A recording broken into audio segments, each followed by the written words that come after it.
My name is Nicole, and I will be with you in the next 20 minutes to talk about blockchain just a little bit.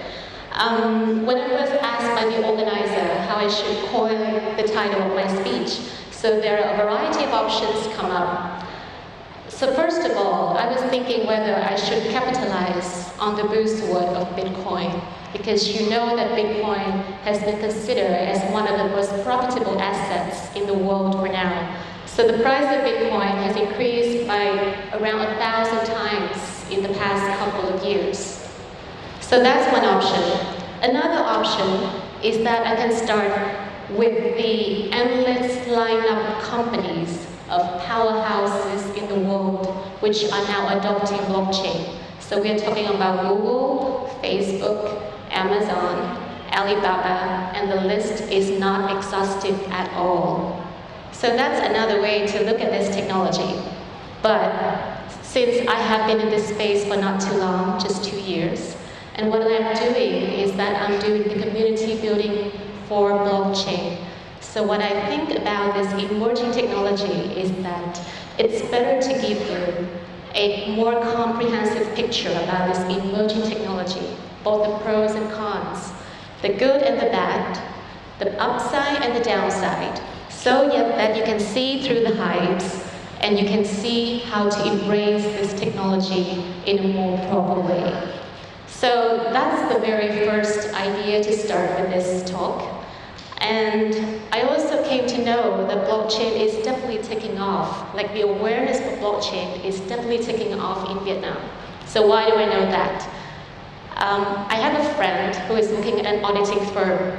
So what she's telling me is that every day around their lunchtime, half of her colleagues, they're looking and staring at this computer and watching, the movement of Bitcoin every day, and they're doing this kind of trading with Bitcoin. And for one day, when we were having like a dinner, like a meetup, so what she's like, I don't see her husband, coming along to dinner. So I was like, so what exactly he's doing? I mean, we have a dinner meetup today.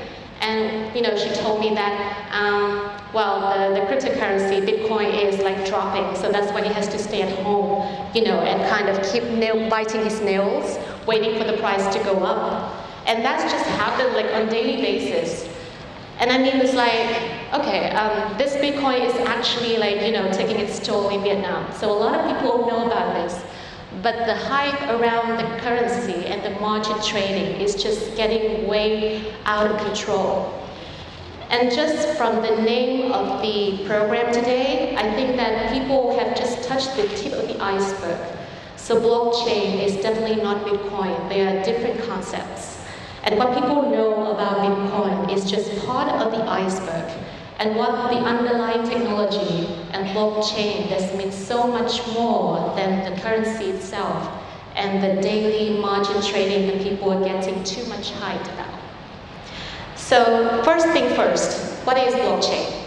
I think a lot of people here might know about Bitcoin, and a lot of people know about what Bitcoin does.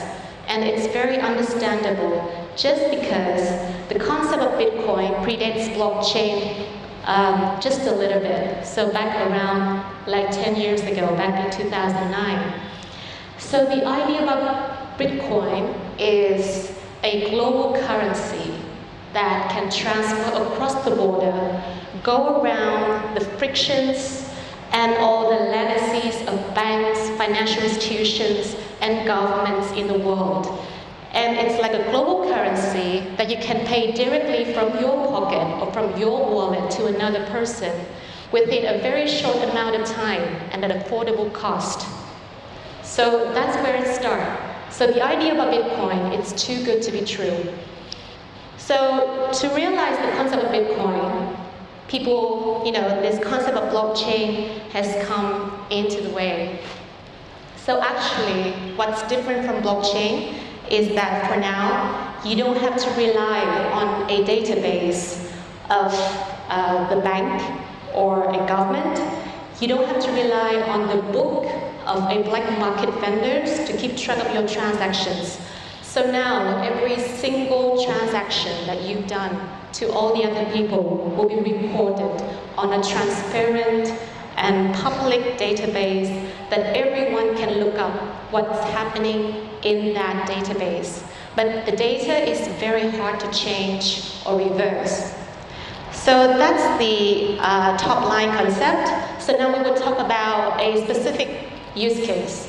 So I believe that all of you here are familiar with ride-hailing services. So we would talk about how it's going to be different if Uber or Grab adopts blockchain. So I believe that either as a driver or either as a customer, you might have shared some confusing moments like me. First of all, I have no idea how the drive is priced. I just have to accept whatever it is quoted on Grab or Uber platform. And if I'm unlucky enough to go out, let's say during rush hours or when it's raining, definitely the price just increase because on the app we just say price increases due to high demands. So what's the logic behind that? And until now I can still not get what the logic is behind that calculation, and I just have to accept whatever it is quoted in their platform. That's the first thing. So the second thing is that whatever you do with Grab or Uber, whether it's review, whether it's payment, whether it's quotation, everything is stick to their platform. So if there's any problem with that platform, whether it's their system is crashed, their system is hacked, both the driver and the customer are left paralyzed and confused because they cannot do anything with the service. And last but not least, I don't know how my data is being shared. Who's viewing my data? Who's using my data and how it is being shared with other people? We all have to tick in that small magical box, say, I agree to the terms and conditions of the app before you open the app, right? But not a lot of people here can really read or understand what those terms and conditions convey. So actually, I have no idea how my personal details are being handled with Grab or Uber. I have a guarantee, but I have no way to verify that. So what's going to be different if you apply blockchain on Grab or Uber platform? So here's the thing. First of all, you'll be the one who's going to do the transaction. So you are the one who raised the quotation on the price that matches your budget. And if the price matches with the driver, then off you go. You can conduct the transaction directly from the customer to the driver. Then you can pay directly from your wallet to the driver's wallet. And also, since blockchain is a transparent database, you can actually review your transaction, where it is going through, whether it has reached the driver, or whether there's any problem with payment processing. And also a very important thing, blockchain runs 24/7. There's no downtime to blockchain unless there's a global blackout or like a major internet cutoff. As long as there's one computer within the system which is still running, then the whole system will still keep running. And the whole system is very resilient against hacking or crashing. So we have talked about the concept, we have talked about the use cases, so we will talk a little bit more about the applications. So as I mentioned, so Bitcoin is definitely the most popular application on blockchain. And there are a variety of currencies out there that can do more transactions, deliver higher value transactions at lightning speed. But then other than currencies, there are multiple avenues where you can explore with blockchain technology. So for instance, we're talking about a transparent database where you can review all the transactions which are taking place, which means that you can definitely change the way you validate the origins of products, of anything. Imagining there's a diamond which is mined from underground. Once it is mined up there, it will be encoded with a special ID, and from then on, whenever this diamond is transacted from one person to another, all these details will be recorded on blockchain. And if you, as the next person who's going to buy that diamond, you can definitely go back to blockchain, look up the transaction, and get verified that the diamond is real or genuine. So that's one thing. That's about the origins of products. Also, because it's very similar to grab over, with this free marketplace where you can do these transactions freely. For now, you can transact literally everything, not only drive, but it's about assets, it's about man-hour, it's about even solar energy. For blockchain, it can help you to, let's say, tokenize your assets and put that on a marketplace. And what you can do is that you can fully transact whatever assets you can think of on this transparent database. And last but not least, this is also what I love most about blockchain, because when it comes across with other technology 4.0, like Internet of Things, it can bring like a plethora of applications that you can never think of. My personal favorite example is an application called Solar Coin. So what they do is that they issue this currency within their platform, and they use the solar coins to trade solar energy directly from your roof, the panels on your roof, to the national grid, and it can help you transact solar energy directly from your house to your neighbor's house. And everything can be done like very promptly and at an affordable cost.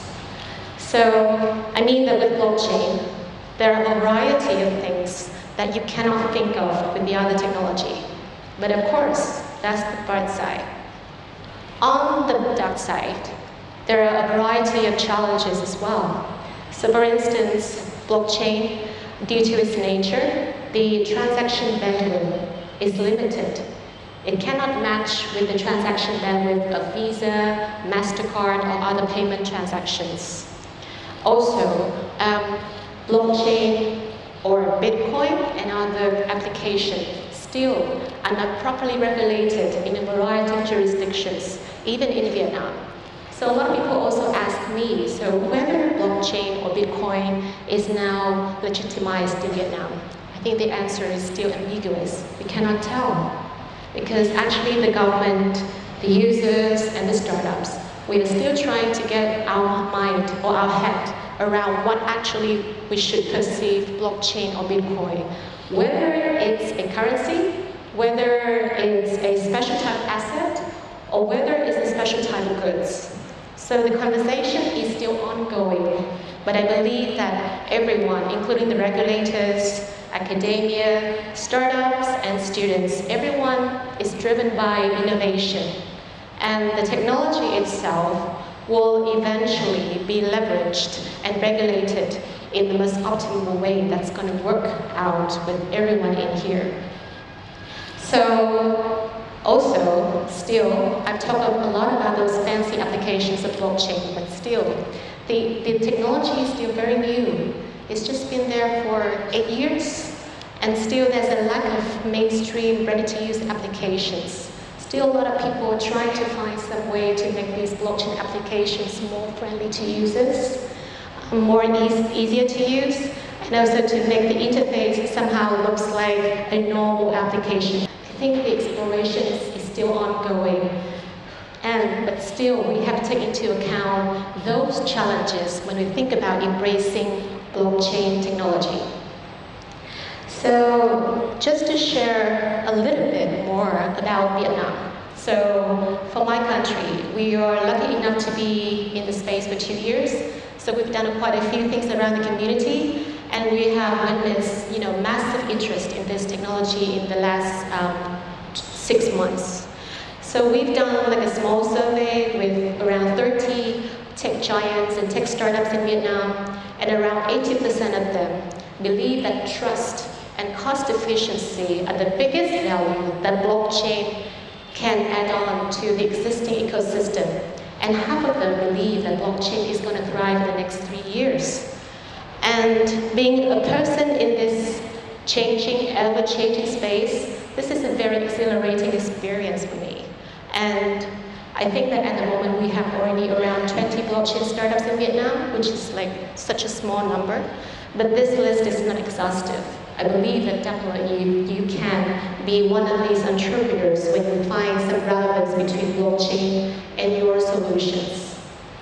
So I think boiling down, I have so many things to share with you, but then when it comes to the conclusion, boiling down, what would be the best thing that I like about blockchain? I think that reminds me of the old story in the old day when we are in a small village, when we can know exactly how many coins, how much money we have in our pocket, and we know every single person in the village, and there's no need for any bank or any government to verify who we are and how much asset we have. I think blockchain somehow helps to bring back that original beauty of ownership, the very basic right of humans. So with blockchain, you can definitely prove your assets, you can prove who you are with this blockchain database without having to go through all the complexity of middlemen, of intermediaries, banks, or financial institutions, and so on. I believe that at the end of the day, when you can solve this basic right of human, like the ownership, make it so beautiful and so simple, that's going to help to empower people so much better than all the complex, all the flashy technologies that you can think of. Thank you very much for having me today, and I wish you a very happy day.